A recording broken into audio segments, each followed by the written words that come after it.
कि इस चैप्टर के लास्ट टॉपिक्स है। आज और कल में खत्म हो जाएगा ये चैप्टर, फिर सेकेंड लास्ट चैप्टर चालू करेंगे। देखो, आज जो टॉपिक है ये कल ही मैंने थोड़ा सा स्टार्ट कर दिया था लास्ट में, अगर आपको याद हो।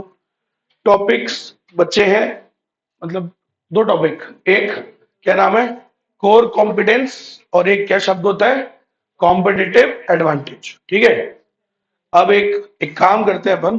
देखो, आपको एक चीज दिखाता हूं स्टार्ट करने से पहले। स्टार्ट ये मतलब,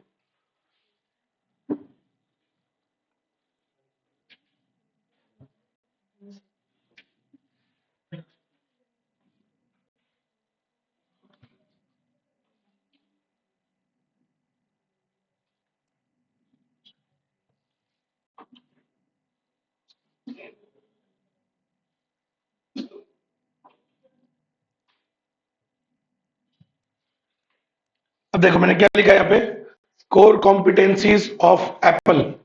ठीक, तो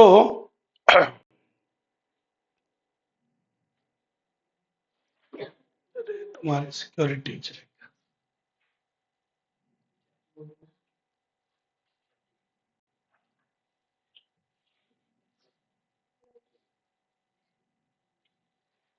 देखो, कोर कॉम्पिटेंसी क्या होता है, अपन तो जो दूर से देख के बता पाते हैं कि बोले सर एप्पल में ये चीजें हैं, तो वो तो है ही है, वो तो हर दुनिया ही पहचान रही है ना। लेकिन इसके अलावा भी बहुत सारी चीजें होती हैं।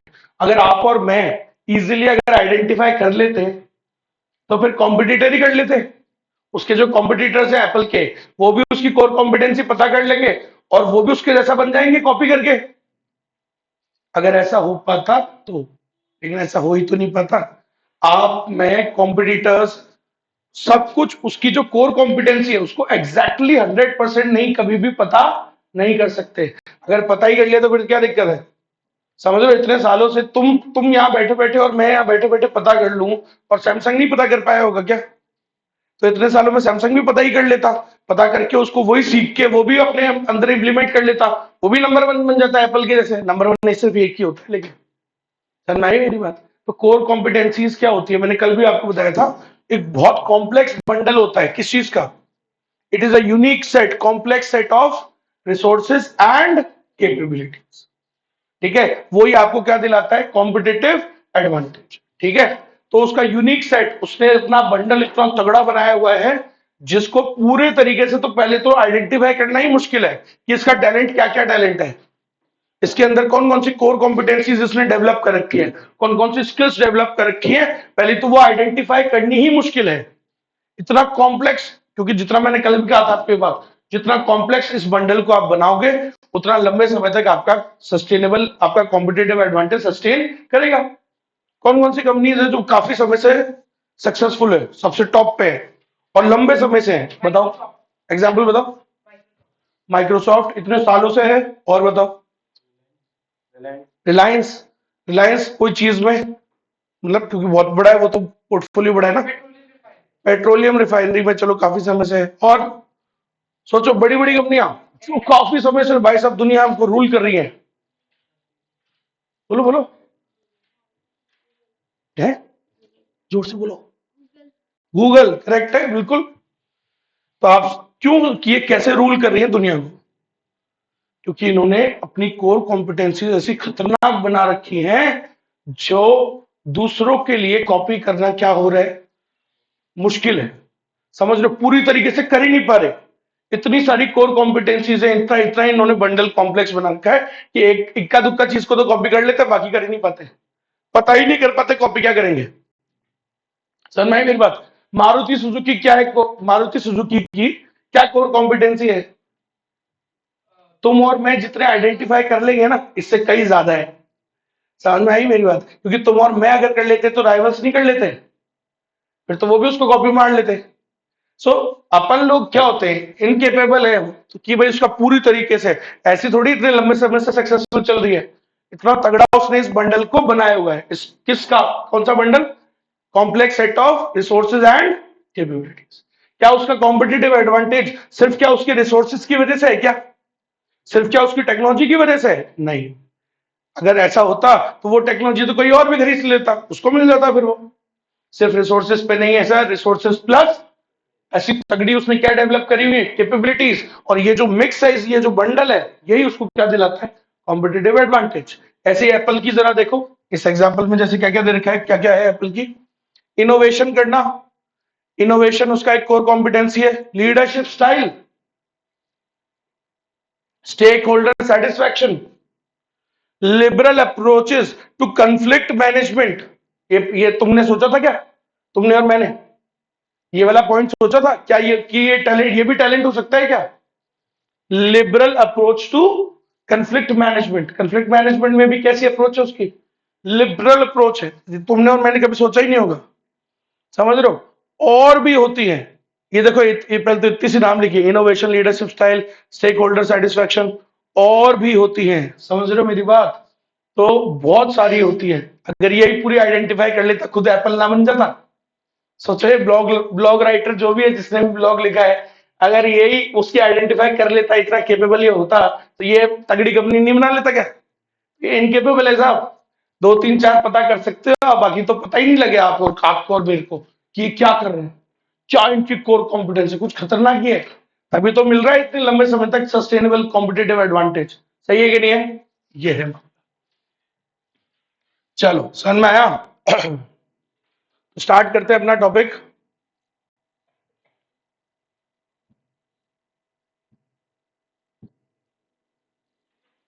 ठीक है भाई, तो अपना टॉपिक है,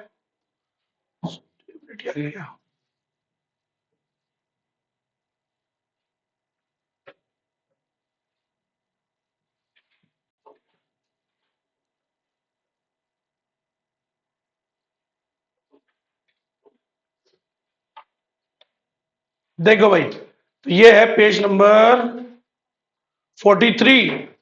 पेज नंबर 43 पे टॉपिक है role of resources and capabilities. Role of resources and capabilities, ठीक है। करें स्टार्ट। देखो सर, सबसे पहले आपको क्या बताना चाहिए कि क्या होता है कोर कॉम्पिटेंस, होता क्या है, उसका मीनिंग तो बताओ, उसकी डेफिनेशन काइंड ऑफ बताओ कि क्या डेफिनेशन है उसकी। सुनना, core competencies are the capabilities that serves as a source of competitive advantage. Sir, core competencies वो कैपेबिलिटीज होती हैं जो आपको क्या दिलाती हैं, which serves as a source, एक medium of getting competitive advantage. इसी की वजह से क्या मिलता है आपको, कॉम्पिटिटिव एडवांटेज मिलता है ओवर योर राइवल्स। सही बात है। सर होता क्या है ये, sir it is a combination of technological and managerial know how. Technological resources plus management की जो स्किल्स है तुम्हारे अंदर, मैनेजेरियल ज्ञान है मैनेजमेंट करने का, है ना, तो इन दोनों का मिक्सअप होता है, इन दोनों का बंडल होता है क्या, कोर कॉम्पिटेंस। कोर कॉम्पिटेंसी क्या होती है, वो स्किल्स, वो कैपेबिलिटीज, वो रिसोर्सेज और कैपेबिलिटीज का कॉम्बिनेशन जो आपको क्या दिलाता है, कॉम्पिटिटिव एडवांटेज। और जो भी कंपनी सक्सेसफुल है उसका ये जो बंडल है ना, ये technological resources plus managerial know how, मतलब कहने का रिसोर्सेज और कैपेबिलिटीज, इन दोनों का ये जो इन्होंने कॉम्बिनेशन बना रखा है ना, वो बहुत तगड़ा है, तभी उनको इतने लंबे समय तक क्या मिल रही है, सक्सेस मिल रही है। समझ रहे हो मेरी बात, तभी तक वो इसको सस्टेन कर पा रहे इतने लंबे समय तक। ठीक है, उनकी विजडम, उनका एक्सपीरियंस, ये सब चीजों का एक कॉम्प्लेक्स बंडल बना लो और इसको बोलते हैं कोर कॉम्पिटेंस। और ये बंडल जितना तगड़ा होगा उतना तगड़ी आपकी कंपनी की सक्सेस होगी, और आपको कोई भी, आपको इतना ही तगड़ा आपको क्या मिलेगा, कॉम्पिटिटिव एडवांटेज। और जितना कम ये बंडल होगा, सिंपल सी बात है, जितनी कम स्किल्स तुम्हारे अंदर होगी उतना इजीली तुमको कोई भी रिप्लेस करेगा। सोचो, कोई भी बॉस तुम्हें कब रिप्लेस नहीं कर पाएगा इजीली, जब तुम्हारा बंडल बहुत स्ट्रांग है स्किल्स का, तुमने भाई साहब इतना तगड़ा सब कुछ करा हुआ है कि तुम्हें रिप्लेस करना क्या है, बहुत मुश्किल है। लेकिन अगर तुमने कुछ किया ही नहीं है, एक दो चीजें ही जानते हो जो हर कोई कर लेता है, तो फिर तो तुमको तुरंत क्या कर देगा वो, रिप्लेस। कभी मौका आएगा तो तुमसे सस्ता वाला को पकड़ लेगा। समझ रहे हो, तो वही चीज यहां होती है बिजनेस में। बिजनेस में अपने इस बंडल को जितना स्ट्रांग आप बनाओगे उतना ही लंबे समय तक आपको क्या मिलेगा, it will serve you as a competitive advantage. समझ में आ गई मेरी बात। तो सर किस चीज का बंडल, ये सब वर्ड्स डाल देना, technological resources, knowledge, wisdom, managerial know how, experience, इन सब का जो बंडल होता है, the complex set of capabilities and resources, यही आपको क्या दिलाता है, कॉम्पिटिटिव एडवांटेज दिलाता है। तो ये पूरा अच्छे से लिखना, ठीक। चलो एक और बात, sir core competency is distinguish a company competitively and reflect it's personality. Sir her company की अलग क्या होती है, कोर कॉम्पिटेंसी अलग होती है। आज मैं पढ़ा रहा हूँ एसएम, तो मेरा अलग तरीके का स्किल है ना, कोई और टीचर पढ़ाएगा उसकी कोर कॉम्पिटेंस कुछ अलग होगी। तो सबकी अलग अलग कोर कॉम्पिटेंसीज होती है, और सबकी कोर कॉम्पिटेंसीज क्या रिफ्लेक्ट करती है, उनकी पर्सनैलिटी। सही है, मेरी पर्सनैलिटी ऐसी है तो मेरी कोर कोर कॉम्पिटेंसी वही रिफ्लेक्ट करती है। समझिए मेरी बात। Next, these competencies emerge over time. सही बात है, रिसोर्सेज तो खरीद के लाते हो, लेकिन कैपेबिलिटीज क्या करी जाती है, डेवलप होती है। They develop over the years. आज मैं ये पढ़ा रहा हूं तो आपको ये बताऊं, जब मैं खुद सीनियर इंटर में था तो हमने तो इसकी ट्यूशन भी नहीं पढ़ी। आप सोचनी चाहिए इस बात पे कि जो मैं आज पढ़ा रहा हूं दुनिया को, ये तो मैंने पढ़ाई भी नहीं करी। मतलब मेरे टाइम पे तो कोई टीचर ही नहीं होते थे ये पढ़ाने वाले, आईसीआई मॉड्यूल से पढ़ के पास हुए हम, जस्ट पास। आज दुनिया को एग्जाम्शन दिला रहे हैं, लेकिन तो ये क्या है, ओवर द इयर्स हम मैंने वो डेवलप कर ली। एक सब्जेक्ट, मेरा मेन सब्जेक्ट क्या था, इकोनॉमिक्स, पढ़ाते पढ़ाते पढ़ाना आ गया, और अब कुछ भी पढ़ा सकता हूँ, नई चीज सीख के भी पढ़ा सकता हूँ। समझ रहे हो मेरी बात, कोई चीज कभी भी नहीं पढ़ी वो भी पढ़ा सकता हूँ, क्योंकि वो स्किल डेवलप हो गई ना सर, ओवर द इयर्स। तो याद रखिएगा कैसे डेवलप होती है, कैपेबिलिटीज, रिसोर्सेज, कोर कॉम्पिटेंसीज कैसे डेवलप होती है, दे इमर्ज ओवर टाइम। समय के साथ साथ वो डेवलप होती है। एक्सपीरियंस भी तो उसी का एक पार्ट है ना, कोर कॉम्पिटेंसी का एक पार्ट क्या है, एक्सपीरियंस भी तो उसी का एक टैलेंट है। एक्सपीरियंस भी क्या होता है, कई कंपनीज का एक्सपीरियंस उसे क्या दिला रहा है, कॉम्पिटिटिव एडवांटेज। अरे एक्सपीरियंस भी तो एक टैलेंट होता है। समझ रहे हो, आज तुम एक नई कंपनी हो, चाहे भले ही तुम एप्पल जितना बढ़िया प्रोडक्ट बना रहे हो, लेकिन उसका एक्सपीरियंस का कोई दाम नहीं है क्या, एक्सपीरियंस का क्या वैल्यू होता है, नहीं होता एक्सपीरियंस का वैल्यू, बहुत वैल्यू होता है साहब। समझ रहे हो मेरी बात, so experience as a value ना, तो एक्सपीरियंस भी क्या है, कोर कॉम्पिटेंसी का ही पार्ट है। समझ गए, और एक्सपीरियंस कैसे आता है, समय के साथ। Experience emerge over time through an organisations process of accumulating and learning how to deploy the different resources and capabilities। Sir जब हम सालों तक काम करते हैं तो हमें क्या मिलता है, एक्सपीरियंस। जब जैसे जैसे हम अक्यूमुलेट करते हैं रिसोर्सेज को, जैसे जैसे हम सीखते हैं कि ओवर द टाइम हम सीखते हैं, ज्यादा बेटर होते जाते हैं। सही है, आज over the time her company क्या होती है, बेटर होने लग जाती है, धीरे धीरे सीखने लग जाती है, सीख जाती है, सब सीख जाते हैं सर, है ना। रिसोर्सेज को और बेटर एलोकेट करना सीख जाते हैं, रिसोर्सेज को और बेटर डिप्लॉय करना सीख जाते हैं ओवर द इयर्स। तो ये भी क्या है, कोर कॉम्पिटेंस। समझ रहे हो, जब एप्पल कंपनी आई थी तब तो गलतियां वो भी करती थी ना, फिर लेकिन ओवर द इयर्स उसको क्या मिला, लर्निंग, एक्सपीरियंस, सीखा उसने, रिसोर्सेज को और बेटर डिप्लॉय करना सीखा, अपनी गलतियों से सीखा। तो ये जो उसको लर्निंग मिली 20 सालों में, ये भी तो एक कॉम्पिटिटिव एडवांटेज दिलाता है उसको। ये भी तो इसके कॉम्पिटेंसी का एक वो है पार्ट, किसकी वजह से भी उसको क्या मिल रही है, सक्सेस। ओवर द इयर्स तो मिल ही रही है ना सर। अब सुनिएगा, तो ये तो हो गया इसका इंट्रोडक्शन, ठीक है। इनमें से कम आपको कितनी बातें लिखनी है मैं आपको बताता हूं। मिनिमम जब भी ये क्वेश्चन आएगा, एक मतलब मिनिमम जैसे 1 2 3 4 पॉइंट है, आप 3 मिनिमम आनी चाहिए, एक छोड़ सकते हो कोई भी, मतलब पहला मत छोड़ देना। सर नहीं मेरी बात, इन तीनों में से कोई एक छोड़ सकते हो जो इच्छा हो आपकी। तो एटलीस्ट 3 बातें इंट्रोडक्शन में चाहिए, 4 5 लाइन चाहिए होती है। समझिए, ये लिख दो, ये लिख दो, कम से कम 3 चीजें चाहिए। अब सुनिएगा क्या लिखा है इधर, according to CK Prahalad and Gary Hamel. अब ये क्वेश्चन चालू होता है, अभी तक तो स्टार्ट ही नहीं हुआ। 2 आदमी थे, सीके प्रहलाद और गैरी हेमल। इन्होंने क्या आइडेंटिफाई किया, the major core competencies are identified in 3 areas. मैं फिर बोल रहा हूं, ये जो क्वेश्चन में टॉपिक आपको पढ़ा रहा हूं ना, एंड में इसलिए पढ़ा रहा हूं, कोई रीजन है इसका। क्या होता है, बच्चे इस वाले का आंसर इसके आगे जो टॉपिक पढ़ाऊंगा ना उस वाले में लिख के आ जाते हैं, और उसका आंसर इधर लिख देते हैं। ये कंफ्यूजन बहुत ज्यादा होता है इस क्वेश्चन में। तो इसके लिए ये कंफ्यूजन कब नहीं होगा आपको, when you know each and every word of this question, ये आएगा क्वेश्चन में। तो इसका एक एक अगर वर्ड तुम्हें क्लियर है तो तुम तुरंत पहचान जाओगे कौन सा आंसर लिखना है, सीके प्रहलाद गैरी हेमल वाला लिखना है। समझ में आ गई मेरी बात। तो सिमिलर से टॉपिक है, क्योंकि ये टॉपिक और अगला टॉपिक, तो बच्चा कहां गलती करता है ये बता रहा हूं मैं आपको, इसके बाद भी वही गलती मत करना बस। क्योंकि इसका आंसर उसमें लिख के आ जाता है और उसका यहाँ पे। समझ में आया? ये कैसे दूर कर सकते हो ये प्रॉब्लम? अगर आपको क्वेश्चन की लाइन एग्जैक्ट याद है तो याद रखिएगा, आपको क्लियरली ये बोलेगा कि what are the 3 areas of where the major core competencies are identified. तो ये वर्ड पे कहीं गलती नहीं होनी चाहिए आपसे, ये पूछेगा तो ये आंसर डालेंगे। क्लियर है जो भी अपन पढ़ेंगे?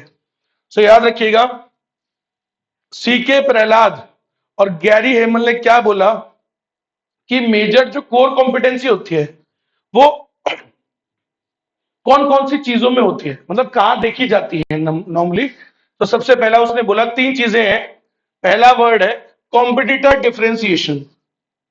देखो, आप अपने प्रोडक्ट में क्या ऐसा कर सकते हो जो आपको क्या दिलाए, कॉम्पिटिटिव एडवांटेज। कैसे मिलेगा कॉम्पिटिटिव एडवांटेज? जब क्या करोगे, अपने प्रोडक्ट को दूसरों से क्या करोगे, अलग बनाओगे। अगर दूसरों के जैसा सेम ही बनाया है तो वो तुमको दिलाएगा क्या कॉम्पिटिटिव एडवांटेज? सोचो जरा, है ना? कोई भी चीज कब दिलाती है competitive advantage? When you are doing something different from your other rivals. सही बात है कि नहीं? सो कॉम्पिटिटर डिफरेंशिएशन बहुत जरूरी है। ठीक है। दूसरी बात, कब आपको कब आप क्या बोलते हैं, कब आपको कॉम्पिटिटिव एडवांटेज मिलेगा? जब आप कैसी कोर कॉम्पिटेंसी डेवलप करो जो कस्टमर को क्या दे रही हो, वैल्यू। अगर आप कस्टमर को वैल्यू दे रहे हो, अगर तुमने ऐसा कोई कॉम्पिटेंस डेवलप कर लिया जिससे तुम कस्टमर को क्या दे रहे हो, you are giving some value, तो फिर अपने आप ही वो क्या दिलाएगा तुमको, कॉम्पिटिटिव एडवांटेज, सक्सेस मिल जाएगी तुमको उससे। तीसरी बात, sir application to other markets. अगर आपकी कोई कोर कॉम्पिटेंस ऐसी है, एक चीज में तुमने डेवलप कर ली और वो तुमको बाकी चीजों में भी क्या कर रही है, फायदा। अपन ने पढ़ा है वो रिपल इफेक्ट होता है ना, रिपल इफेक्ट, कि आपने एक चीज में कुछ बढ़िया चीज डेवलप कर ली, एक कोई स्किल डेवलप कर ली, तो तुम्हें वो बाकी रेंज ऑफ प्रोडक्ट्स में भी फायदा करती है। समझ रहे हो? जैसे मान लो मेरे को एक सब्जेक्ट में मेरे को वो तरीका आ गया, तो मेरे को वो बाकी सब्जेक्ट में भी क्या करता है, फायदा करता है। मैं बाकी सब भी पढ़ा सकता हूँ। आ रही है बात, समझ में आ रही है मेरी बात? तो जब आप एक चीज में स्किल डेवलप कर लेते हो, कोर कॉम्पिटेंस डेवलप कर लेते हो, तो it can be apply to other markets also. तो बढ़िया कोर कॉम्पिटेंस कौन सी होती है, जो आपको सभी में क्या दे, फायदा। आज एप्पल की कोर कॉम्पिटेंसी क्या है, एक दो प्रोडक्ट में है, लेकिन उसका बेनिफिट उसको किसमें मिल जाता है, अदर रेंज ऑफ प्रोडक्ट्स में भी मिल जाता है। तो ये 3 चीजें होती हैं मेजर कोर कॉम्पिटेंसी, जो किसने आइडेंटिफाई करी, मैंने नहीं, गैरी हेमल और सीके प्रहलाद। तो सीके प्रहलाद और गैरी हेमल से आपको डायरेक्टली क्वेश्चन बोलेगा अगर जब भी, कि अकॉर्डिंग टू सीके प्रहलाद और गैरी हेमल कौन सी वो 3 कोर कॉम्पिटेंसीज हैं जो उन्होंने आइडेंटिफाई करी थी। तो कौन सी 3 कोर कॉम्पिटेंसी होती है, नाम याद होना चाहिए सबसे पहला। तो पहला क्या था, कॉम्पिटिटर डिफरेंशिएशन। दूसरा क्या है, कस्टमर वैल्यू। और तीसरा क्या है, एप्लीकेशन टू अदर मार्केट्स। तो इसमें 3 ही पॉइंट है। समझ में आई? अगला जो टॉपिक पढ़ाऊंगा उसमें 4 है। बच्चे गलती क्या करते हैं, इस आंसर की जगह वो वाला डाल देते हैं। ये गलती अपने को नहीं करनी। अगले टॉपिक जो है उसमें आता है how to build core competency, उसे बिल्ड कैसे करते हैं। और यहां क्या पूछ रहे हैं कि कहां देखी गई वो 3, अकॉर्डिंग टू सीके प्रहलाद और गैरी हेमल। क्लियरली बोलेगा कि सीके प्रहलाद गैरी हेमल ने कहा 3 देखी थी, और वहां वो एक जनरल क्वेश्चन है, वो सबके लिए, किसी नाम का नहीं है कि सीके प्रहलाद है उसने। अगला जो टॉपिक पढ़ाऊंगा उसका नाम क्या है, how to build core competency. बोले सर कैसे डेवलप करते हैं, समझ में आई मेरी बात? और बच्चे क्या गलती करते हैं, उसके आंसर का पार्ट यहां लिख के आ जाते हैं, वो नहीं करना है आपने। ठीक है, चलो स्टार्ट करते हैं इसके अंदर, क्योंकि पॉइंट तो 3 ही है, इसके अंदर मैटर बहुत इंपॉर्टेंट है।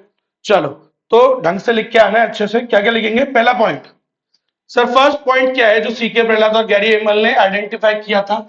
पहली कोर कॉम्पिटेंसी, मतलब कोर कॉम्पिटेंसी में क्या बात होनी चाहिए, नंबर 1 क्या होना चाहिए, कॉम्पिटिटर डिफरेंशिएशन होना चाहिए। जब लाइन सुनना, लाइन है ना, तभी आप उसको याद कर पाओगे। The company can consider having a core competence if the competence is unique and it is difficult for the competitors to imitate। एक बात बताओ, अभी वो टाटा ने एक बढ़िया सी गाड़ी बनाई है ना, तो वो बढ़िया सी क्यों कह रहा हूं मैं, क्योंकि वो अदर राइवल से क्या है, कुछ अलग है। जब आप दुनिया से कुछ अलग कर रहे हो तभी तो आप उसको क्या बोल सकते हो, कोर कॉम्पिटेंस बोल सकते हो। अगर आप वही कर रहे हो जो सब कर रहे हैं, तो और फिर कैसे बोलोगे, फिर बोल सकते हो कि यार ये हमारा टैलेंट है, अरे ये तो सबके पास है। अरे कहने का मतलब जो चीज सभी कर रहे हैं आप भी वही कर रहे हो, तो क्या आप उस चीज को टैलेंट बोल सकते हो? फिर जो तो सभी कर रहे हैं। सब समझ रहे हो? कोर कॉम्पिटेंस क्या होता है? वो यूनिक तब कहलाती है जब वो दूसरों से क्या हो, अलग हो, यूनिक हो, और जिसको बाकी लोग कॉपी, डिफिकल्ट टू इमिटेट हो, इजीली कॉपी ना कर पाए। वही तो होता है कोर कॉम्पिटेंस। आज मैं क्यों बोल रहा हूँ कि भाई मान लो मैं पढ़ा रहा हूं तो मैंने अपने अंदर कुछ ऐसी स्किल्स डेवलप करी है, तो वो उसको मैं कोर कॉम्पिटेंस बोल सकता हूँ। ठीक है, क्योंकि वो इजीली कोई भी कॉपी नहीं कर सकता है। नोट्स कॉपी कर सकता है, लेकिन कुछ कैपेबिलिटीज है जो वो कॉपी नहीं कर सकते। समझ गए कहने का मतलब? तो आप उसी चीज को तो बोल सकते हो कोर कॉम्पिटेंस, जो क्या हो, दूसरों से अलग, which should be different from the others. तभी तो आप उसको क्या बोलोगे, कोर कॉम्पिटेंस। आज मारुति की ऐसी कौन सी चीजें जो दूसरों से अलग है, बताओ? ऐसी कौन सी चीजें हैं उसकी टैलेंट में जो दूसरों से अलग है? Service centre. अब आप देखो, समझ रहे? तो आपने वो, अब वो बाकियों में नहीं है ना, बाकियों के खराब है, उसके अच्छे हैं। तो ये उसको क्या बनाती है, दूसरों से अलग।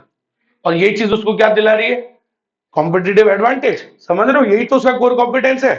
कोर कॉम्पिटेंस क्या है उसका? Service is one one of the, और भी है बेटा, और भी बहुत सारे। एक ही चीज से थोड़ी मिलता है, कोई इतना बेवकूफ थोड़ी है कि कोई एक ही चीज पे फोकस कर रहा है। उसने इस बंडल को बहुत तगड़ा बनाया हुआ है। उसका सिर्फ एक पॉइंट है, क्या? सर्विस। उसका सिर्फ वन ऑफ द टैलेंट है सर्विस, अभी तो और भी है इसके अलावा। कोर कॉम्पिटेंस उसकी बहुत बड़ी है, वो बहुत तगड़ी कॉम्प्लेक्स बंडल है, तभी तो हर कोई कॉपी नहीं कर पा रहा। कितना ही कोशिश कर लिया, लेकिन उसको हरा नहीं पा रहे वो लोग। समझ रहे हो? तो उसका एक, हम तो एक की बात कर रहे हैं सिर्फ, कि सर्विस उसको बाकियों से क्या दिखाती है, अलग। तो जब कोई ऐसी चीज होती है जो आप दूसरों से अलग कर रहे हो, तभी तो आप उसको कह सकते हो कोर कॉम्पिटेंस। समझ रहे हो? अगर ऐसी चीज जो सभी कर रहे हैं उसको आप कैसे बोलोगे कोर कॉम्पिटेंस? सर, अरे सर, ये हमारी कोर कॉम्पिटेंस है। मैंने कहा बेटा, ये सब कर रहे हैं। समझ रहे हो मेरी बात? तुम मानोगे थोड़ी हो, जो कर रहे हो सभी कर रहे हैं। So the thing which everyone is doing, you can't call it core competence. आप उसको बोल सकते हो क्या, जो सभी कर रहे हैं? अरे आ रही नहीं यार, बोल सर, सर महिंद्रा की गाड़ी में सर 4 टायर है, यही तो उसकी कोर कॉम्पिटेंसी है। अरे यार, सभी गाड़ियों में कितने टायर होते हैं? फिर इसको थोड़ी बोल सकते हो कोर कॉम्पिटेंस। कोर कॉम्पिटेंस वो चीज होती है जो दूसरों से क्या हो, अलग। सही है? समझ गए पहली बात? तो ये लाइन याद रखिएगा, ये पहली लाइन तो बहुत इंपॉर्टेंट है। The company can consider having a core competence, तभी आप उसको कोर कॉम्पिटेंस बोलोगे, if that is unique and it is difficult for the competitors to imitate. समझ रहे हो? तभी वो आपको क्या दिलाएगी, only then it can provide, तभी वो आपको क्या दिला पाएगी, an edge compare to the competitors, मतलब वही कंपेरेटिव एडवांटेज। समझ में आया? फिर एक बात और लिख देना, it allows the company to provide better products. Sir, जब आप कुछ दुनिया से अलग करते हो ना, कॉम्पिटिटर डिफरेंशिएशन अगर आप में है, कुछ यूनिक है, तो वो आपको काय में मदद करेगी? आप हमेशा क्या करोगे, नए नए प्रोडक्ट्स बनाओगे अलग अलग। So it will help you to develop better products and services to market with no fear that the competitors can copy it. आज एप्पल को कोई डर ही नहीं रहता, क्योंकि उसको पता है कि उसको कोई कॉपी नहीं कर पाएगा। तो जब आप ऐसी कोर कॉम्पिटेंस डेवलप कर लेते हो ना, तो इससे आपको क्या बेनिफिट मिलता है, आप दमादम क्या डेवलप करोगे, न्यू प्रोडक्ट्स, बिना ये डरे, बिना इस डर के कि कोई उसे कॉपी कर लेगा। समझ में आई मेरी बात? क्योंकि आप क्या करते हो, सबसे यूनिक। तो जब आप जीवन में आज, उसको टेस्ला को डर ही नहीं लगता कि कोई उसकी प्रोडक्ट कॉपी कर ले, क्योंकि वो हर बार क्या करता है, कुछ यूनिक। उसकी कोर कॉम्पिटेंसी है यूनिक करना। समझ लो, डिफरेंशिएशन, कुछ कॉम्पिटिटर डिफरेंशिएशन ऐसा करना जो बाकी नहीं कर रहे। तो वो बिना डरे क्या करता है, धमाधम धमाधम नए प्रोडक्ट्स डाल रहा है। कभी क्या कर रहा है, कभी रॉकेट बना रहा है, कभी सैटेलाइट बना रहा है, कभी वहां जा रहा है, समझ लो स्पेस में जा रहा है। तो वो करिए ऐसा रहे, तो दमादम वो क्या करें, किसमें मदद मिल रही है उसको, it is easily developing new products. तो वो न्यू प्रोडक्ट्स दमादम डेवलप कर रहा है, ठीक है, without any fear of competitors that they will compete, क्योंकि कोई है ही नहीं, कि वो काम ही ऐसे कर रहा है जो बिल्कुल क्या हो, अलग। समझ में आई मेरी बात? तो जब आपका कुछ अलग करना आपका एक टैलेंट हो सकता है ना, तो है कई कंपनीज का टैलेंट कि वो बिल्कुल ही क्या करते हैं, सबसे अलग। तो जब आप ऐसा कुछ करते हो, तभी आपको वो क्या दिलाता है, कॉम्पिटिटिव एडवांटेज, और आपको मदद करता है काय में, to develop new products without that fear कि कोई उससे क्या कर लेगा, कॉपी। समझ में आई मेरी बात? तो एटलीस्ट आपको ये एक दो लाइन तो दिए वाली, तीन मतलब लिखोगे तो 3 लाइन बन जाएगी, कि कम से कम आपको चाहिए ही चाहिए। एक और लाइन आप लिख सकते हो, although all companies operating in the same market would have the equal skills and resources, देखो कई बार होता है जो आप कर रहे हो वही सब कर रहे हैं, बट अगर आप जो सब कर रहे हैं वही काम उनसे बेटर कर रहे हो तो आपको क्या मिल जाएगा? Competitive advantage. बिस्किट तो सब बना रहे हैं, बिस्किट सब बना रहे हैं, बट अगर आप वही काम सेम ही बिस्किट बना रहे हैं, मान लो चलो ब्रेड है ना भाई, अब ब्रेड तो बहुत सारी कंपनी का आता है ना, ब्रेड आता है नहीं आता है? अरे ब्रिटानिया का भी आता है, हार्वेस्ट का भी आता है ना, और कौन कौन सी कंपनी है, बहुत सारे आते हैं ब्रेड्स तो है। सरस का भी आता है इंग्लिश, हाँ इंग्लिश अवन, उसका इंग्लिश इंग्लिश अवन बेकरी का भी आता है। तो ऐसे क्या है, बहुत सारे ब्रेड्स आते हैं, सभी ब्रेड बना रहे हैं सर, सभी व्हाइट ब्रेड, सभी ब्राउन ब्रेड, सभी मल्टीग्रेन, सभी बना रहे हैं। But if you do that better than the others, वही काम जो सब कर रहे हैं, लेकिन अगर आप वो दूसरों से बेहतर कर रहे हो तो भी आपको क्या मिल जाएगा? competitive advantage. So although if all the firms operating in the same market would have the equal skills, माना सबकी equal skills है, equal resources है, but if one company can perform this significantly better, अगर आप वो उनसे better कर पा रहे हो तो ये भी आप, इसको भी आप क्या बोल पाओगे? The company has obtained a core competency. तो आप उसको क्या कह सकते हो कि आपने क्या डेवलप कर ली? एक कोर कॉम्पिटेंसी। जो सब कर रहे हैं, मान लो सब जूस बेच रहे हैं, लेकिन तुम भी जूस बेच रहे हो, लेकिन तुम वो दूसरों से बेटर कर रहे हो, समझ लो। All the people selling juice they have equal skills and equal resources, but you are doing something better, the same work you are doing significantly better. तो इसका मतलब this you can call your core competency. आप उसको क्या बोल सकते हो? Core competency कह सकते हो। ठीक है, समझ गए? तो इतनी बातें लिख दोगे, काफी होगी एक पॉइंट में। अब दूसरे पे आते हैं, कस्टमर वैल्यू क्या है? सुनना भाई, देखो कस्टमर को वैल्यू देना ही है, आप भूलो ही मत यार। मैं तो बोल रहा हूँ भाई साहब, दुनिया में सब भूल जाओ, कस्टमर को याद रखो बस हर चीज में, तुम कभी फेल हो ही नहीं सकते। अगर आप कस्टमर की एक्सपेक्टेशंस को मीट आउट करे जा रहे हो, कभी जीवन में फेल नहीं होंगे। बेटा कितना मोबाइल चलाएगा? अरे तू ही चला रहा है, पीछे तो और देख रहा है, चला तू ही रहा है। हाँ बोलो, आपको लगता है कोई कंपनी फेल हो सकती है अगर वो कस्टमर पे ध्यान दे रही है? तो हो ही नहीं सकती सर, सवाल ही नहीं होता। कस्टमर पे ध्यान दो, जीवन में कोई भी काम करो कस्टमर पे ध्यान दो, फेल ही नहीं हो सकते। समझिए मेरी बात? तो customer value it is most important, customer को वैल्यू दो सर। समझ लो, व्हेन परचेजिंग अ प्रोडक्ट और service it has to deliver a fundamental benefit for the end consumer in order to be a core competence. अगर आप चाहते हो कि आपका प्रोडक्ट एक कोर कॉम्पिटेंस उसमें डेवलप हो जाए, तो आप उसको क्या दो? Customer value. जब वो खरीदे आपका प्रोडक्ट तो उसको क्या देना है आपको? Fundamental benefit. समझ रहे हो? मान लो रावत कचौरी पे खाने जा रहा हूं मैं कचौरी, और वहां पे कचौरी में मजा नहीं आ रहा है, गलत हो जाएगा ना फिर। समझ रहे हो? कचौरी का फंडामेंटल बेनिफिट तो डिलीवर होना चाहिए, नहीं होना चाहिए? जब आदमी खाए तो उसको वो क्या मिले? वो सेटिस्फैक्शन। समझ रहे हो? तभी तो उसको वो क्या कह पाएगा? Core competence. समझ रहे हो? आजकल कई लोग जाते हैं बोलते हुए मजा नहीं आ रहा रावत की कचौरी में, हाँ तो बस वो अपना फंडामेंटल बेनिफिट भूल रहा है, इसीलिए उसके क्या तैयार हो रहे हैं? बढ़िया बढ़िया कॉम्पिटिटर्स, बढ़िया राइवल्स आ रहे हैं। समझ रहे हो मेरी बात? वही है ना, अगर आप फंडामेंटल बेनिफिट ही डिलीवर नहीं करोगे, मेरा काम है पढ़ाने का, अगर मैं वही फंडामेंटल बेनिफिट ठीक से डिलीवर नहीं कर रहा हूं तो भाई इसका मतलब मैं अपने कस्टमर को वैल्यू नहीं दे रहा हूं। तो क्या मेरे को कोर कॉम्पिटेंस मैं उसको बोल सकता हूं? नहीं। क्या मेरे को कोई कॉम्पिटेटिव एडवांटेज मिलेगा? नहीं। कब मिलेगा? जब मैं क्या डिलीवर करूं? Fundamental benefit. तो क्या बात याद रखनी है? कोर कॉम्पिटेंस कैसे कब डेवलप होगी? जब आप क्या दोगे कस्टमर को? Customer value. While buying the product और दैट सर्विस, उसको क्या डिलीवर करनी है आपको? वो फंडामेंटल बेनिफिट जिस चीज के लिए उसने वो खरीदा है। समझ रहे हो? माइलेज के लिए गाड़ी खरीदी और माइलेज ही नहीं दे रही, सही है कि नहीं है? तो वो है ना भाई बात, है कि नहीं?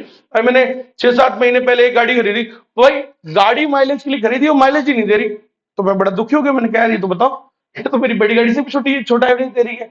समझ, बराबर एवरेज दे रही थी, बड़ी वाली गाड़ी और छोटी वाली गाड़ी वो तो बराबर एवरेज दे रही थी। तो मेरे को क्या लगा, मैंने कहा ये तो फंडामेंटल बेनिफिट ही डिलीवर नहीं कर रही जिसके लिए इसको खरीदा गया। समझ लो, जो चीज इसकी क्या है कोर कॉम्पिटेंसी बोलते हैं वही नहीं दे रही है। तो ये तो बोलते कि भाई 20-20 का एवरेज है, भाई साहब 12.5 का एवरेज आ रहा था, 12 का 12.5 का इनिशियली 3-4 महीने।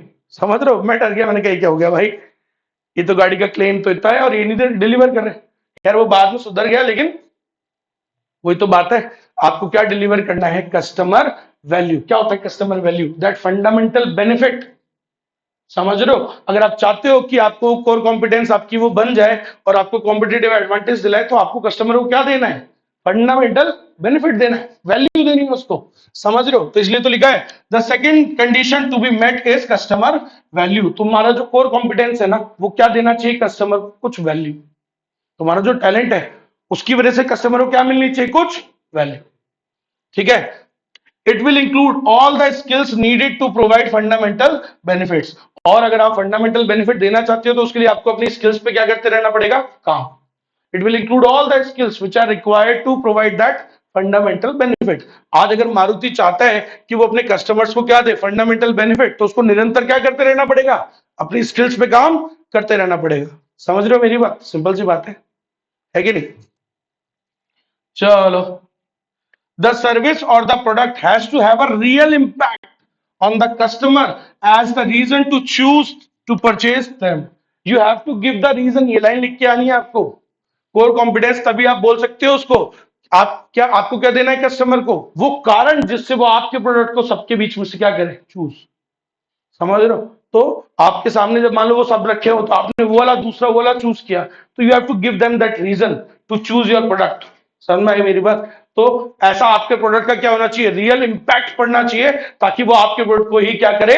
चूज करे। समझ रहे हो मेरी बात? तो ये होता है कस्टमर वैल्यू। इतनी बातें लिख के आनी है अच्छे से, पूरे नंबर तभी मिलते हैं। समझ में आई मेरी बात? चल, और लास्ट है सर क्या? Application of competencies. ठीक है? मैंने क्या बोला आपको? जब आप एक चीज में डेवलप कर लेते हो तो कोर कॉम्पिटेंसी कैसी होनी चाहिए? ऐसी जो आपको एक ही चीज में नहीं, सभी चीजों में फायदा दे। ठीक है? It should give you benefit to all other range of products. सिर्फ एक में नहीं, सभी चीजों में भी फायदा करे। जैसे इनोवेशन थी ना उसकी, अभी हमने पढ़ा था एप्पल की एक कोर कॉम्पिटेंसी क्या थी? इनोवेशन करना। तो इनोवेशन उसके सभी चीजों में ही कर रहा है वो। मोबाइल में भी कर रहा है, टीवी में भी कर रहा है, एयरपोर्ट में भी कर रहा है, घड़ी में भी कर रहा है, सब चीजों में ही कर रहा है ना। वो बेनिफिट उसको काय में मिल रहा है? To all the range of products. सिर्फ एक में थोड़ी मिल रहा है। आज मारुति है तो मारुति भाई धीरे धीरे वो बेनिफिट अपने वो जो उसका टैलेंट है वो सारी गाड़ियों में उसको लगाने लग गया वो। समझ रहे हो? तो एक चीज से आपका जो टैलेंट है वो तभी टैलेंट उसको बोल सकते हो आप जब आपको वो क्या दे? सभी रेंज ऑफ प्रोडक्ट्स में क्या दे? फायदा। समझ गए मेरी बात? तो ये है। तो एप्लीकेशन ऑफ कॉम्पिटेंसीज क्या कह रहा है ये? देखो, जो कॉम्पिटेंसी होती है यूनिक क्या होती है पहले तो बताओ? It is a unique set of skills and expertise which will be use throughout the organisation. तो एप्लीकेशन का मतलब क्या है? अप्लाई करना मतलब इस्तेमाल करना।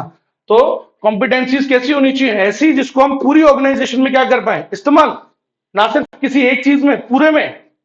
समझ रहे हो? वो बेनिफिट तो तभी आप बोल सकते हो ना, बोले यार ये है हमारी कोर कॉम्पिटेंस, ये है हमारा टैलेंट। तभी आप उसको टैलेंट बोल सकते हो जब आपको उसका बेनिफिट किस में मिले? Throughout the whole organisation, सभी पूरे रेंज ऑफ प्रोडक्ट्स में मिले। समझ में आई मेरी बात? अगर सिर्फ एक चीज में बेनिफिट मिल रहा है बाकी में नहीं मिल रहा है तो उसको आप टैलेंट बोलोगे क्या? नहीं बोलोगे। सिंपल सी बात है।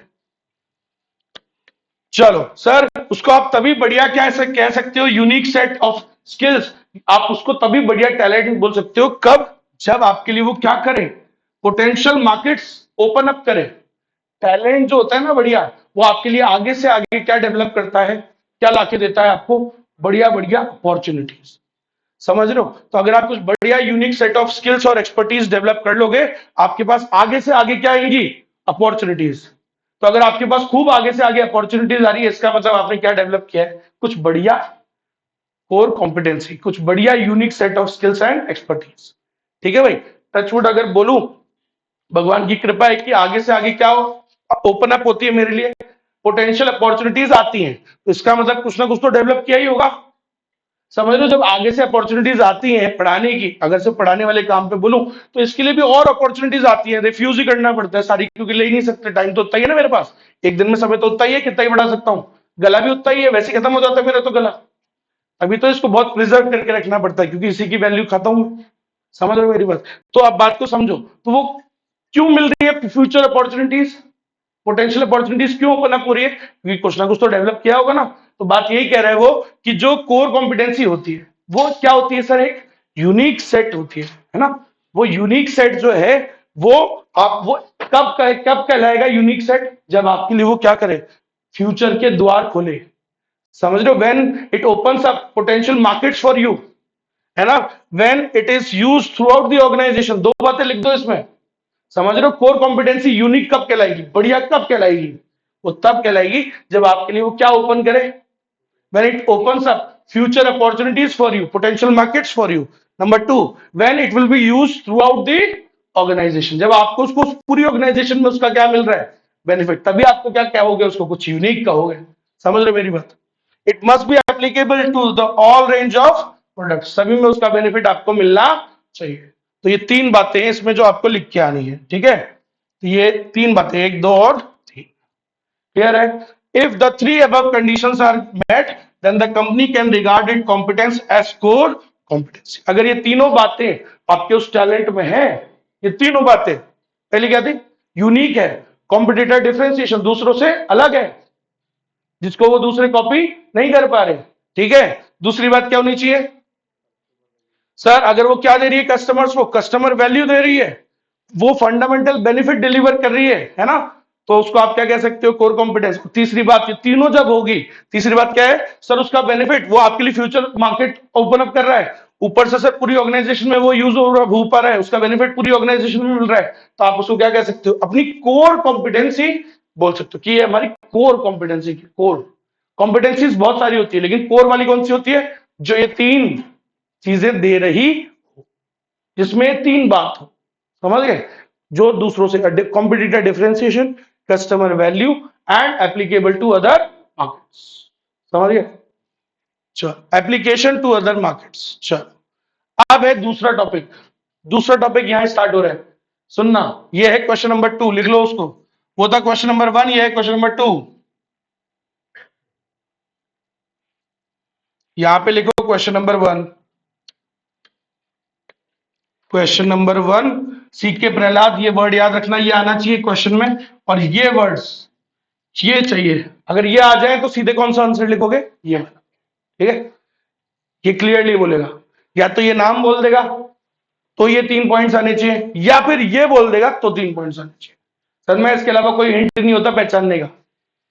समझ में आई मेरी बात? फिर वही बच्चा गलती करता है कि नीचे वाला आंसर इसमें लिख के आ जाता है। तो यही दो हिंट मिलेंगे, या तो ये मिलेगा या ये मिलेगा, क्लियर है? अब अगला topic, question number 2। Question number 2 का नाम क्या है? क्वेश्चन नंबर 2 का नाम है how to build core competency. किसी का नाम लिखा है क्या आगे? नहीं, ये एक जनरल टॉपिक है, एक सभी के लिए। बोलो सर कैसे डेवलप करें, कैसे डेवलप कर सकते हैं कोर कॉम्पिटेंसी? हम भी करना चाहते हैं, बताओ कैसे कर सकते हैं? तो सुनिएगा, इसके लिए 4 स्पेसिफिक क्राइटेरिया हैं। यहां पे क्वेश्चन जो आएगा उसमें क्या लाइन आएगी? What are the four specific criterias of sustainable competitive advantage? 4 specific criterias, ये आएगा क्वेश्चन का हिंट। अगर ये आएगा तो इसका आंसर आप लिखोगे। समझ गए मेरी बात? ठीक है सर, मैं करे स्टार्ट? तो सर सुनिएगा कैसे करते हैं। चलो स्टार्ट करते हैं इस क्वेश्चन को। How to build core competency, क्या कहता है ये? 4 स्पेसिफिक क्राइटेरिया होते हैं which firms can use to determine those capabilities. वो कैपेबिलिटीज को डिटरमाइन करने के लिए आप 4 क्राइटेरिया का इस्तेमाल करना। अगर आप जब आप डेवलप करोगे तो 4 बातों का ध्यान रखना, ठीक है? कोर कॉम्पिटेंसी में 4 क्राइटेरिया का ध्यान देना। कौन से 4 क्राइटेरिया? नंबर 1, सर क्या होना चाहिए? वैल्यूएबल होना चाहिए, अभी जैसा ऊपर भी बोला था अपन ने, वैल्यूएबल होना चाहिए।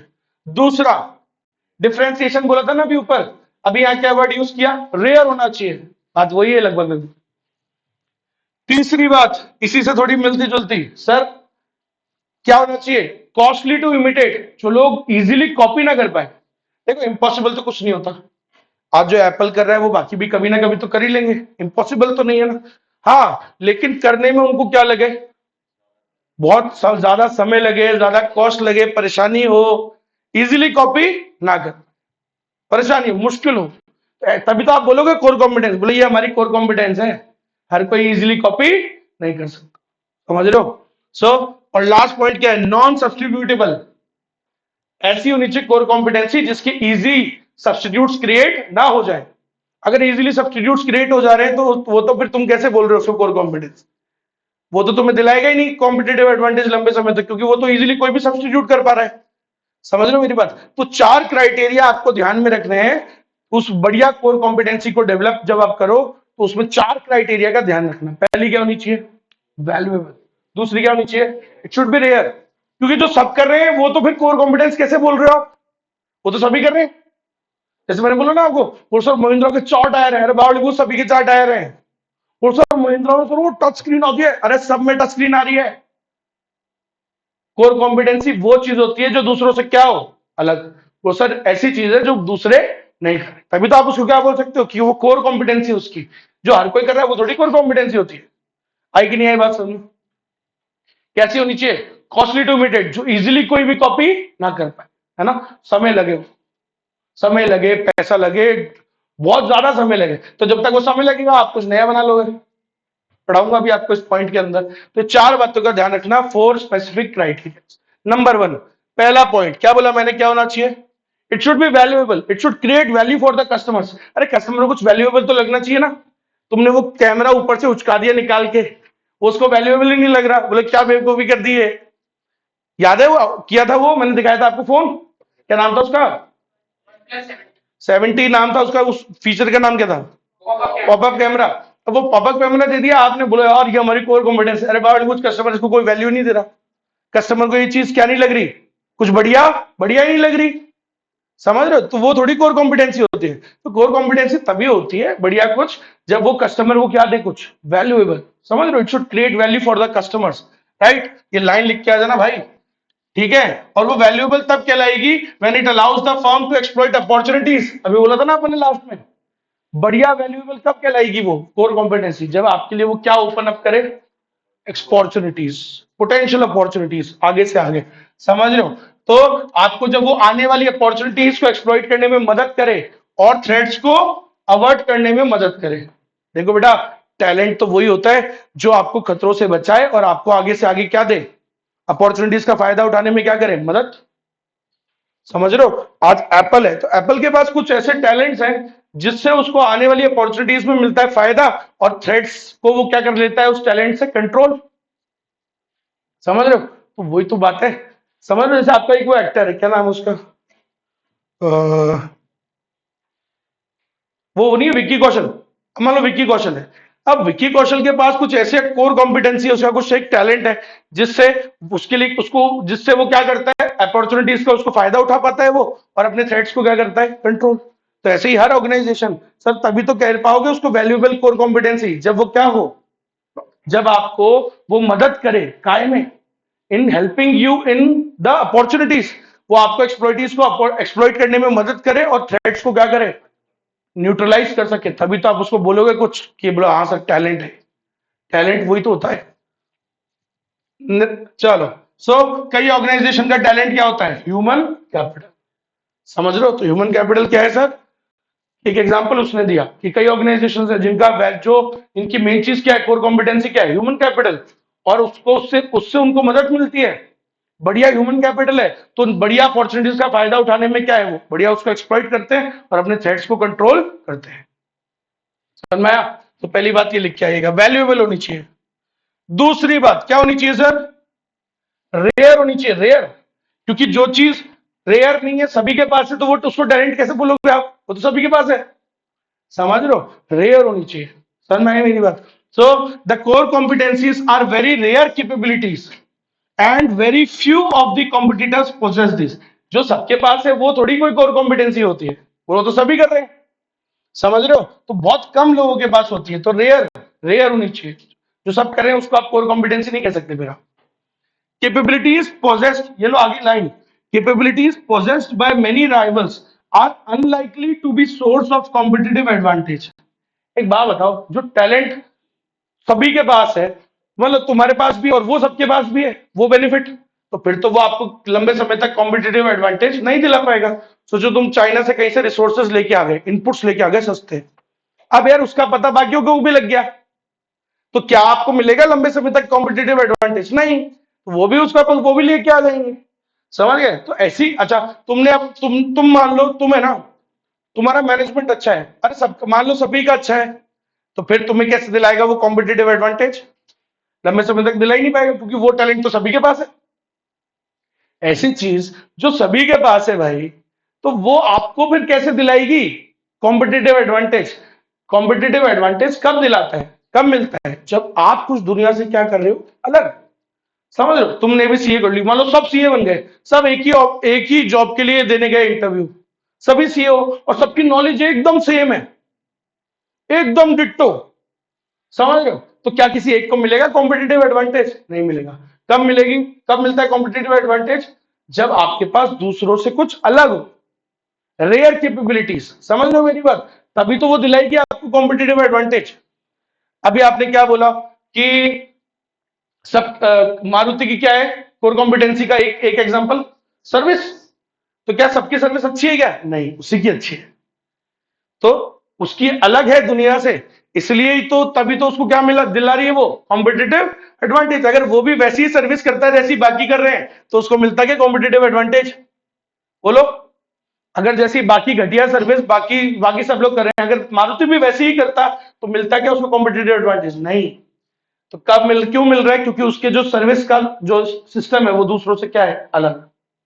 समझ गए? सो याद रखिएगा, रेयर होनी चाहिए कोर कॉम्पिटेंसी में। क्या बात होनी चाहिए? वो रेयर होनी चाहिए, क्योंकि ऐसी ऐसी ऐसी capability which is possessed by all the people, जो सबके पास है, वो तो आपको क्या नहीं दिलाएगी? it is unlikely to give you some competitive advantage. Only when it will give you some competitive advantage, जब वो क्या है, rare, जब वो क्या है, दूसरों से अलग। ऐसी कैपेबिलिटीज जो सबके पास नहीं, only few of the rivals possess them, few के पास है, वो सबके पास नहीं है। समझ में आई मेरी बात? ऐसी चीज जो सबके पास है वो आपको क्यों दिलाएगी कॉम्पिटिटिव एडवांटेज? वो तो सभी को दिला देगी।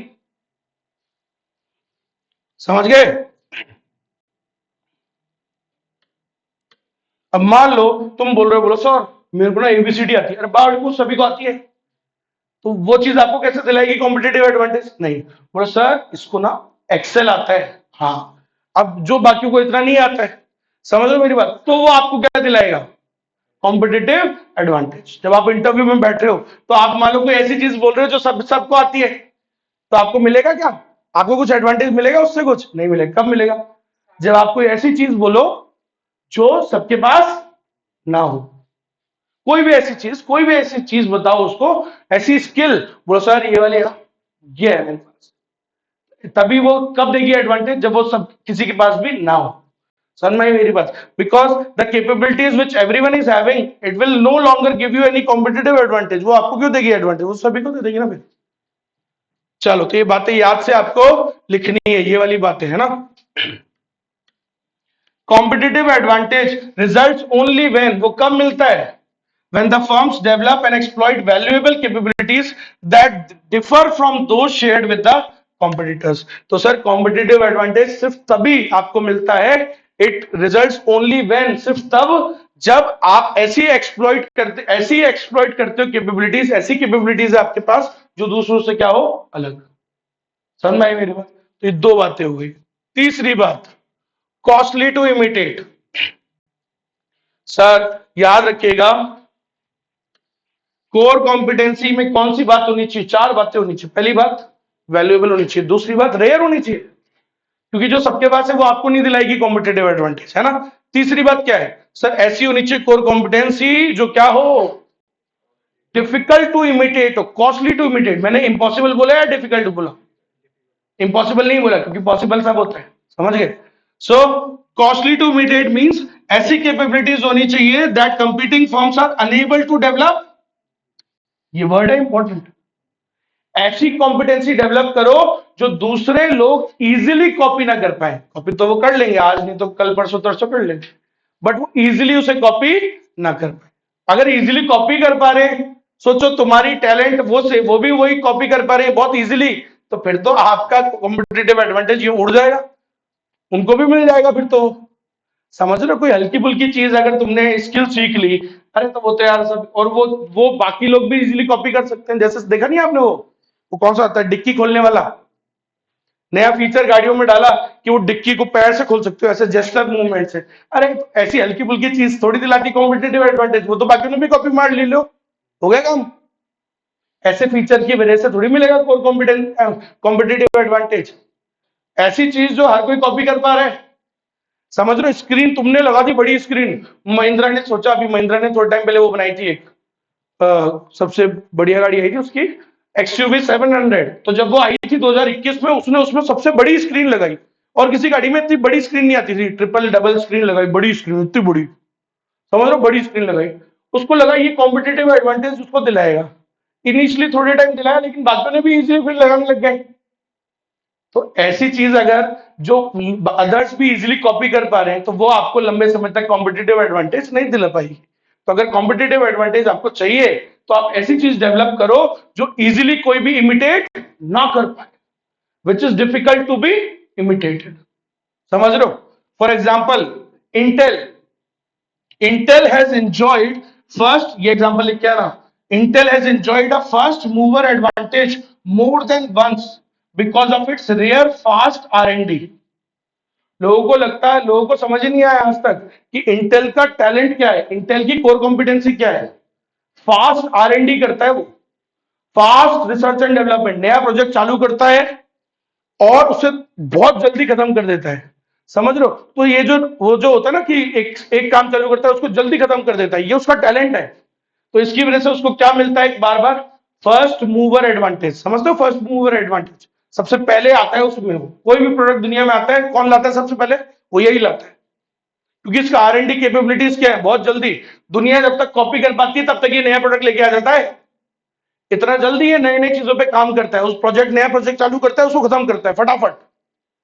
समझ गए क्या मेरी बात? इलॉन मस्क का भी वही टैलेंट है। इलॉन मस्क क्योंकि कई बार क्या बोलता है, वो खुद को चैलेंज देता है कि अगर दुनिया बोल रही है ये काम 6 महीने में होगा, वो खुद को बोलता है 3 महीने में करेंगे, 3 महीने में वो करना है कैसे भी। सारे एम्प्लॉयज को बोलता है 3 महीने में चाहिए मेरे को नहीं पता, और वो हो भी जाता है। समझ रहे हो? तुम्हें लगता है जैसे कई बार कि वो नहीं होता, आपको याद करो, इसको बोलते हैं वो पार्किंसंस लॉ। हमको क्या लगता है कि कोई चीज के लिए अगर 6 महीने हैं तो हम 6 ही लगाते हैं फिर उसके अंदर, लेकिन जबकि वो काम कितने में हो सकता है? 3। समझ गए? इसका एक एग्जाम्पल, जैसे आपके स्कूल में वो नहीं होता था, आपको हॉलीडे होमवर्क मिलता था हॉलीडे होमवर्क, कितने महीने में करना होता था वो? 1 महीना, 2 महीना, जो भी छुट्टी होती है तभी ना, 1 1.5 महीना, 2 महीना मिलता था। लेकिन आप करते तो तब भी कितने दिन में थे? लास्ट के 5 दिन में। आई बात समझ में? तो इसका मतलब वो काम था एक्चुअली कितने का? 5 ही दिन का था। वो आपको 1.5 महीना मिला, 45 डेज, तो आपने उसको 1.5 महीने में एक्सपैंड कर दिया। समझ रहे हो? Works always expand according to time, ये फैक्ट है। तो अगर आप खुद को बोलोगे ना कि टाइम ही कम है, हाफ बोलो आप कोई भी चीज करने के लिए, है ना, आप उसको हाफ बोल 50% पे कर दो, फिर आप देखो काम तो 50 में भी हो जाएगा। समझ रहे हो मेरी बात? अगर वो दुनिया बोलती है 1 महीने में होगा, आपको लगता है 1 महीने में होगा, आप बोलो खुद को 15 दिन में ही करना है, 15 ही दिन है मेरे पास, ऐसे मान के चलो, तो देखना आपका 15 से 16 में हो भी जाएगा।